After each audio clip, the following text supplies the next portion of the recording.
ನಮಸ್ಕಾರ, ಶುಭೋದಯ ಪ್ರೀತಿಯ ವೀಕ್ಷಕರೆಲ್ಲರಿಗೂ ಇವತ್ತಿನ ಸಂಕಲ್ಪ ಸಿದ್ಧಿ ಕಾರ್ಯಕ್ರಮಕ್ಕೆ ಆತ್ಮೀಯ ಸ್ವಾಗತ ಹೇಳ್ತಾ ಇರೋದು ನಾನು ಅನುಷಾ. ಇನ್ನು ಕೆಲವೇ ದಿನಗಳಷ್ಟೇ ಉಳಿದಿರುವಂಥದ್ದು, ಇವತ್ತು ನಾಳೆ ಅಷ್ಟೇ ನಾನು ಅನೌನ್ಸ್ಮೆಂಟ್ ನೀಡುವಂಥದ್ದು. ಇದೇ ಫೆಬ್ರವರಿ 12ನೇ ತಾರೀಕು ಕುಬೇರ ಸಭೆ ಕಾರ್ಯಕ್ರಮ ಈ ಬಾರಿ ಅಯೋಧ್ಯೆಯಲ್ಲಿ ನಡೀತಾ ಇದೆ. ಇನ್ನೂ ಕೂಡ ನೀವು ಹೆಸರುಗಳನ್ನ ನೋಂದಾಯಿಸ್ಕೊಂಡಿಲ್ಲ ಅಂತಂದರೆ ಆದಷ್ಟು ಬೇಗ ತಮ್ಮ ಹೆಸರನ್ನ ರಿಜಿಸ್ಟರ್ ಮಾಡ್ಕೊಳ್ಳುವಂಥದ್ದು ಬಹಳನೇ ಸೂಕ್ತ.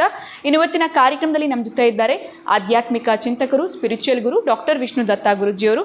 ಗುರುಗಳನ್ನ ಇವತ್ತಿನ ಕಾರ್ಯಕ್ರಮಕ್ಕೆ ಬರ್ಮಾಡ್ಕೊಳ್ಳೋಣ. ನಮಸ್ತೆ ಗುರುಗಳೇ, ಕಾರ್ಯಕ್ರಮಕ್ಕೆ ಭಕ್ತಿಯ ಸ್ವಾಗತ.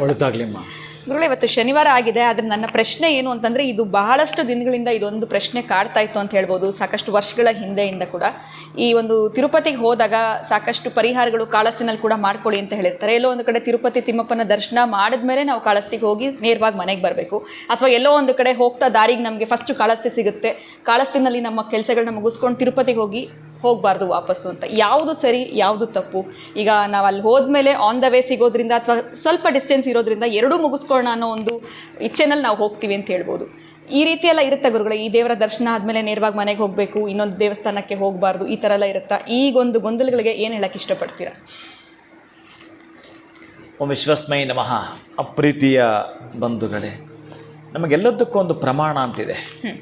ಕಾನೂನು ಇದ್ದ ಹಾಗೆ ಶಾಸ್ತ್ರಗಳು ನಮಗೆ ಪ್ರಮಾಣ ಇದ್ದಾವೆ. ಅದು ಯಾವುದೇ ಗ್ರಂಥಗಳಲ್ಲಾಗಲಿ ವೇದದಲ್ಲಾಗಲಿ ಈ ಉಲ್ಲೇಖಗಳು ಇರೋದಿಲ್ಲ. ಆದರೆ ಕೆಲವರು ಹಿರಿಯರು ಪಾಲಿಸ್ಕೊಂಡು ಬಂದಿರತಕ್ಕಂತಹದ್ದು. ನನಗೆ ನನ್ನ ಗುರುಗಳೊಬ್ಬರು ನೋಡಿ, ಇಂಥ ಪ್ರಶ್ನೆ ನೀವು ಕೇಳಿದಾಗ ಅವ್ರು ನೆನಪು ಬರ್ತಾರೆ. ತಂಜಾವೂರಿನಲ್ಲಿ ನಾನು ವೇದವನ್ನು ಕಲಿಬೇಕಾದ್ರೆ ಬಹುಶಃ ನಾನು ತಿರುಪತಿಗೆ ಸಂಬಂಧಪಟ್ಟವ, ಪಾಂಚರಾತ್ರ ಆಗಮ, ಶ್ರೀ ವೈಷ್ಣವ ಕುಲಕ್ಕೆ ಸೇರಿದವ. ಪಾಂಚರಾತ್ರ ಆಗಮ ಇರ್ತಕ್ಕಂತಹ ನಾವುಗಳು ಎಲ್ಲೋ ಒಂದು ಕಡೆ ಈ ಶೈವಾಗಮಕ್ಕೆ ಸಂಬಂಧಪಟ್ಟ ಸಬ್ಜೆಕ್ಟನ್ನು ತಿಳಿದುಕೊಳ್ಳೋದಕ್ಕೆ ಯಾರು ಇಷ್ಟಪಡಲ್ಲ. ಇವರು ಸಬ್ಜೆಕ್ಟ್ ಇವರು ಸಾಕಾಗಿರುತ್ತೆ. ಬಟ್ ನನಗೆಲ್ಲೋ ಒಂದು ಕಡೆ ಕ್ಯೂರಿಯಾಸಿಟಿ ಇದ್ದದ್ದೇನು ಅಂತಂದರೆ, ಅವರ ಹತ್ರ ವೇದವನ್ನು ಕಲಿಬೇಕು ಅಂತ. ನಮಗೆ ಇದೇ ದ್ರಾವಿಡ ವೇದ ಅಂತ. ಆ ದ್ರಾವಿಡ ವೇದ ನಮಗೆ ಕಲಿಸ್ಕೊಡ್ತಾರೆ. ಉಯ್ಯರ್ನಲ್ಲ ಉಡೆಯವನ್ ಯವನವನ್ ಅಯ್ಯರ್ವರು ಮಮರಹಳ್ ಅಧಿಪತಿ ಯಾವನವನ್ ತುಯ್ಯರೋರು ಶೂಡರೋಡು ತೊಳಗಲು ಎನ್ಮನನೆ, ಈಗ ಬರುತ್ತೆ ನಮ್ಮ ವೇದ. ಮತ್ತು ಹೀಗೆಯೇ ನಕರ್ಮಣ ನ ಪ್ರಜೆಯ ಧನೇನ ತ್ಯಾಗೇನೆ ಅಮೃತತ್ವ ಮಾನಸು ಅಂತಕ್ಕಂತಹ ವೇದವನ್ನು ಕೂಡ ನಾನು ರುದ್ರ ಚಮಕ ಅಂತ ಬರುತ್ತೆ. ಆ ರುದ್ರ ಚಮಕವನ್ನು ನಮ್ಮಲ್ಲಿ ಯಾರೂ ಕಲಿಯೋದಿಲ್ಲ. ಅದಕ್ಕೆ ಸ್ಮಾರ್ತರಲ್ಲಿ ಹೇಳ್ಕೊಡ್ತಕ್ಕಂಥ ಪದ್ಧತಿ ಇರುತ್ತೆ. ಒಟ್ಟಾರೆಯಾಗಿ ನಾನು ಆ ಸ್ಮಾರ್ತ ಗುರುಗಳ ಹತ್ರ ಆವತ್ತು ನಾನು ಆ ದಕ್ಷಿಣೆ ಅಂತ ಕೊಟ್ಟು ಕಲಿತಿದ್ದೇನೆ. ಹಾಗೆ ಕಲಿಬಾರ್ದು, ದಕ್ಷಿಣೆ ಕೊಟ್ಟು ಕಲಿತಿದ್ದೇನೆ. ಅವರು ಆವತ್ತಿನ ಕಾಲಕ್ಕೆ 89-90 ವರ್ಷ. ಅವರ ಬಾಯಿಂದ ಒಂದು ಶಬ್ದ ವೇದದಲ್ಲಿ ಆಕಸ್ಮಿಕ ಬಂದರೂ ಕೂಡ ಅವ್ರು ಆಚರಣೆ ಮಾಡ್ಕೊಳ್ತಾ ಇದ್ದರು. ಅಂದರೆ ಅವ್ರ ಆಚರಣೆಗಳು, ನಾನು ಗುರುಗಳನ್ನು ಹಾಗೆ ಮಾಡ್ತಿದ್ರು ಅಂತ ಅನ್ನಲಿಕ್ಕೆ ಹೋಗಲ್ಲ. ಎಲ್ಲೋ ಒಂದು ಕಡೆ ಅಲ್ಲಿ ಬರ್ತಕ್ಕಂತಹದ್ದು ಶಂಚಮೆ ಮಯಶ್ಚಮೆ ಪ್ರಿಯಂಚಮೆನು ಕಾಮಶ್ಚಮೇಸು ಮನಸಶ್ಚಮೆ ಭದ್ರಂಚಮೆ ಭಗಶ್ಚಮೆ ದ್ರವಿಣಂಚಮೆ ದಂತಾಚಮೆ ದರ್ತಾಚಮೆ ಕ್ಷೇಮಶ್ಚಮೆ ಧೃತಿಶ್ಚಮೆ ವಿಶ್ವಂಚಮೆ ಮಹಶ್ಚಮೆ. ಏನು ರುದ್ರ ಚಮಕ ಇದು ಬರುತ್ತೋ, ಇದು ರುದ್ರಾಚಮೆ ಹೇಳುವಾಗಲೋ ಮತ್ತಿನ್ನೆಲ್ಲೋ ವಿಷ್ಣು ಅಂತ ಬಂದರೆ ಅವ್ರು ಆಚಮನ ಮಾಡ್ತಿದ್ರು. ವಿಷ್ಣುವಿನ ಪದ ಅವ್ರು ಹೇಳ್ತಾ ಇರಲಿಲ್ಲ. ಅದೇ ರೀತಿಯಾಗಿಯೇ ದ್ರಾವಿಡ ವೇದ ನಾನು ಕಲಿತದ್ದು. ಅಂದರೆ 4000 ದಿವ್ಯ ಪ್ರಬಂಧ ಅಂತ 4000 ಪದ್ಯಗಳ ಕಂಠಸ್ಥ ನನಗೆ ಈ ಎಲ್ಲೂ ಪ್ರಯೋಜನಕ್ಕೆ ಬರ್ತಾ ಇಲ್ಲ. ಕನ್ನಡದಲ್ಲಿ ವೇದ ಮಂತ್ರ ಬಾರದ, ಸಂಸ್ಕೃತ ಅರ್ಥವಾಗದ, ನಾವೆಲ್ಲರೂ ಪೂಜೆ ಮಾಡುವುದು ಹೇಗೆ, ಇದಕ್ಕೆ ಉತ್ತರ ಕನ್ನಡದಲ್ಲಿ ದೇವರ ಪೂಜೆ ಹಿಂಗೆ ಹೊರಟೋಯ್ತು ನಮ್ಮ ಬದುಕು.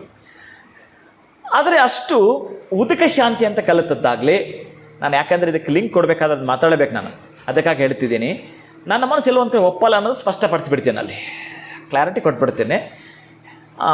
ಅದಕ್ಕಾಗಿ ಅವರು ಅದನ್ನು ಶಿವ ಅಂತ ಬಂದಾಗ ಅವರು ಆಚಮನ ಮಾಡ್ಕೊಳ್ತಾ ಇದ್ದರು. ಆ ಶಿವ ಅನ್ನೋದು ಬಂದಾಗ ಅವರು ಆಚಮನ ಮಾಡ್ತಾ ಇದ್ದಿದ್ದು ಆ 4000 ದಿವ್ಯ ಪ್ರಬಂಧ ಹೇಳಿಕೊಟ್ಟ ಗುರುಗಳಾಗಿರಬಹುದು.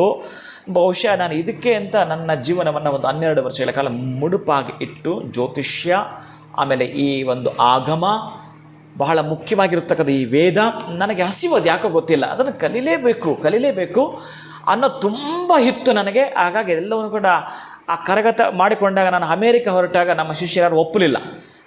ಇಲ್ಲಿ ಇದ್ದರೆ ಎಷ್ಟೋ ಶಿಷ್ಯರು ಹೊರಗೆ ಬರುತ್ತಾರೆ ಅಂತೇಳಿ ಈಗ ಬೆಂಗಳೂರಲ್ಲಿ ಅನೇಕ ದೇವಾಲಯ ಪ್ರತಿಷ್ಠಾಪನೆ ಮಾಡಿ ಅಲ್ಲಲ್ಲಿ ಒಂದು ಶಿಷ್ಯರೊಂದನ್ನು ಇಟ್ಟಿದ್ದೇನೆ. ಅವರೆಲ್ಲರೂ ಭಾಳ ಚೆನ್ನಾಗಿದ್ದಾರೆ. ಒಂದು ಕಡೆ ನಾನು ಇದನ್ನು ಯಾಕೆ ಹೇಳ್ತೀನಿ ಅಂತಂದರೆ, ಅವರು ಬಾಯಲ್ಲಿ ಶಿವಾನಂದ್ ಬರ್ತಾ ಇರಲಿಲ್ಲ, ಇವ್ರ ಬಾಯಲ್ಲಿ ವಿಷ್ಣುನಾಥ್ ಬರ್ತಾ ಇರಲಿಲ್ಲ, ಇಷ್ಟಿತ್ತು. ಅಂದರೆ ಅವರ ಆಚಾರ ವಿಚಾರಗಳು ಅಷ್ಟು ಪ್ರಾಮಾಣಿಕವಾಗಿ ಇದ್ದವು, ಅಷ್ಟೊಂದು ಸಂಸ್ಕಾರದಿಂದ ಇದ್ದರು. ಒಂದು ದಿನವೂ ಕೂಡ ಚಾಚು ತಪ್ಪದೆ ಅವರಿಗೆ ಜ್ವರ ಬಂದು ಆಸ್ಪತ್ರೆಯಲ್ಲಿ ಮಲಗಿದ್ರೂ ಸ್ನಾನ ಸಂಧ್ಯಾ ಒಂದನ್ನು ಬಿಡುತ್ತಿರಲಿಲ್ಲ. ಹೀಗೆ ಇದ್ದರು. ನಾನು ಯಾಕೋ ಶಿವವಿಷ್ಣು ಶಿವಕೇಶವರಲ್ಲಿ ನನಗೆ ಭೇದವಿಲ್ಲ. ಅದಕ್ಕೆ ನಾನು ಅಲ್ಲೋಗಿ ಇಲ್ಲಿ ಬರಬೇಡ, ಇಲ್ಲೋಗಿ ಅಲ್ಲಿ ಹೋಗಬೇಡ ಅಂತ ಹೇಳೋದೇ ಇಲ್ಲ. ಅದು ಒಂದು ಸಜೆಸ್ಟ್ ಮಾಡೋದು ಏನಂತಂದರೆ, ತಿರುಪತಿ ಶ್ರೀನಿವಾಸನ ದರ್ಶನವನ್ನು ಮಾಡಿಕೊಳ್ತಾ ನೀವು ರಾಹು ದೇವಾಲಯ ಇರತಕ್ಕಂತಹದ್ದು ಕಾಳಹಸ್ತಿಗೆ ಹೋಗಿ ನೀವು ಮನೆಗೆ ಬರ್ತಕ್ಕಂತಹದ್ದು ಕರೆಕ್ಟ್ ಇದೆ. ಕಾಳಹಸ್ತಿಗೆ ಹೋಗೋ ಉದ್ದೇಶವೇನೋ ಇವ್ರದ್ದೇನೋ ಒಂದು ಸರ್ಪದೋಷ ಏನೋ ಇರುತ್ತೆ. ಅದಕ್ಕೆ ದೋಷವನ್ನು ನಮಗೆಲ್ಲ ಅನಾರೋಗ್ಯ ಅಂತ ಹೋಲಿಸ್ಕೋಬೇಕು. ಈಗ ನಮಗೆ ಅನಾರೋಗ್ಯ ಬಂದಾಗ ಎಲ್ಲೋ ಒಂದು ಕಡೆ ಹೋಳಿಗೆ ಊಟ ತಿನ್ಕೊಂಡು ಸಂತೋಷ ಇರಲ್ವಲ್ಲ, ಯಾಕಂದರೆ ಅನಾರೋಗ್ಯವಾಗಿದ್ದೀವಲ್ಲ, ಸಂತೋಷದ ಊಟ ಇಲ್ವಲ್ಲ. ಅದಕ್ಕಾಗಿ ಅಲ್ಲಿಗೆ ಹೋಗಿ ನೇರವಾಗಿ ಮನೆಗೆ ಬರ್ತಕ್ಕಂಥದ್ದು ಉತ್ತಮ ಅನ್ನೋದು ಹೇಳುತ್ತೆ. ಇನ್ನು ತಿರುಪತಿ ಶ್ರೀನಿವಾಸನಿಗೆ ನಾವು ನೋವಿಟ್ಕೊಂಡು ಹೋಗೋಕ್ಕಾಗಲ್ವಲ್ಲ, ಅದಕ್ಕೆ ತಿರುಪತಿ ಶ್ರೀನಿವಾಸನ ದೇವಸ್ಥಾನವನ್ನು ಹೆಡೆ, ಇನ್ನು ಆ ಬಾಲದ ಭಾಗವೇ ಕಾಳಹಸ್ತಿ. ಅದಕ್ಕಾಗಿ ಇಲ್ಲಿ ದರ್ಶನ ಮಾಡಿದ ಮೇಲೆ ಇಲ್ಲಿ ಹೋಗಿ ಬನ್ನಿ, ಇಲ್ಲಿ ದರ್ಶನ ಮಾಡಿ ಇಲ್ಲಿಗೆ ಬರೋದು ಬೇಡ ಅಂತಕ್ಕಂತಹದನ್ನು ಹೇಳ್ತಾರೆ. ಮೊದಲಿಗೆ ನೀವು ತಿರುಪತಿ ಶ್ರೀನಿವಾಸನ ದರ್ಶನವನ್ನು ಪೂರ್ಣವಾಗಿ ಮುಗಿಸಿಕೊಂಡು ಆನಂತರ ಅಲ್ಲಿಂದ ಬಹುಶಃ 40 ಕಿಲೋಮೀಟರ್ ಅಂತರದಲ್ಲಿರ್ತಕ್ಕಂತಹ ಕಾಳಹಸ್ತಿಯ ದರ್ಶನವನ್ನು ಮಾಡಿ, ಆಮೇಲೆ ಅಲ್ಲಿ ಕಣ್ಣಪ್ಪನ ದರ್ಶನ ಇದೆ. ಕಣ್ಣಪ್ಪನಿಗೆ ದರ್ಶನ ಕೊಟ್ಟ ಶಿವನ ದೇವಸ್ಥಾನ ಇದೆ ಸರ್, ಮುಂದೆ ಬೆಟ್ಟದ ಹತ್ರ. ಅಲ್ಲಿ ಹೋಗಿ ಬರಬೇಕು.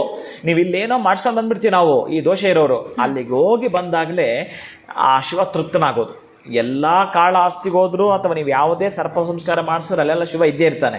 ಅಂತಹ ಶಿವ ಇರೋದು ಪ್ರಧಾನವಾಗಿ ಕಣ್ಣಪ್ಪನ ದೇವಾಲಯ ಉಂಟು. ಅಲ್ಲಿ ಹೋಗಿ ಬಂದಾಗ ನಿಮಗೆ ಎಕ್ಸ್ಕ್ಯೂಸ್ ಸಿಗ್ತಕ್ಕಂತಹದ್ದು ಎಲ್ಲ ತರಹದ್ದು ನಿಮ್ಮ ಕಷ್ಟಗಳಿಗೆ, ನಿಮ್ಮ ದೋಷಗಳಿಗೆ ತೆರೆ ಎಳೆಯೋದು ಆವಾಗ. ಖಂಡಿತ ಗುರುಗಳೇ, ಎಲ್ಲೋ ಒಂದು ಕಡೆ ನನಗಿದ್ದಂಥ ಒಂದು ಪ್ರಶ್ನೆ ಆಗಿರಬಹುದು ಅಥವಾ ಬಹಳಷ್ಟು ದಿನಗಳಿಂದ ಕಾಡ್ತಾ ಇದ್ದಂಥ ಒಂದು ಡೌಟ್ ಇದು. ಸಾಕಷ್ಟು ಜನಕ್ಕೂ ಕೂಡ ಈ ಪ್ರಶ್ನೆ ಮೂಡಿರುತ್ತೆ, ಅಥವಾ ಅವ್ರು ಹೋಗಿ ಬರುವಾಗ ಈ ಪ್ರಶ್ನೆಗಳನ್ನ ಬೇರೆಯವರು ಕೂಡ ಅವ್ರನ್ನ ಕೇಳಿರ್ತಾರೆ. ಅದಕ್ಕೆ ಇವತ್ತು ಸರಿಯಾಗಿರುವಂಥ ವಿಚಾರವನ್ನು ನೀವು ಇಲ್ಲಿ ತಪ್ಪು ತಿಳ್ಕೊಬಾರ್ದು. ದೋಷ ಇದ್ದವ್ರಿಗೆ ಅದು ಅಪ್ಲೈ ಆಗುತ್ತೆ.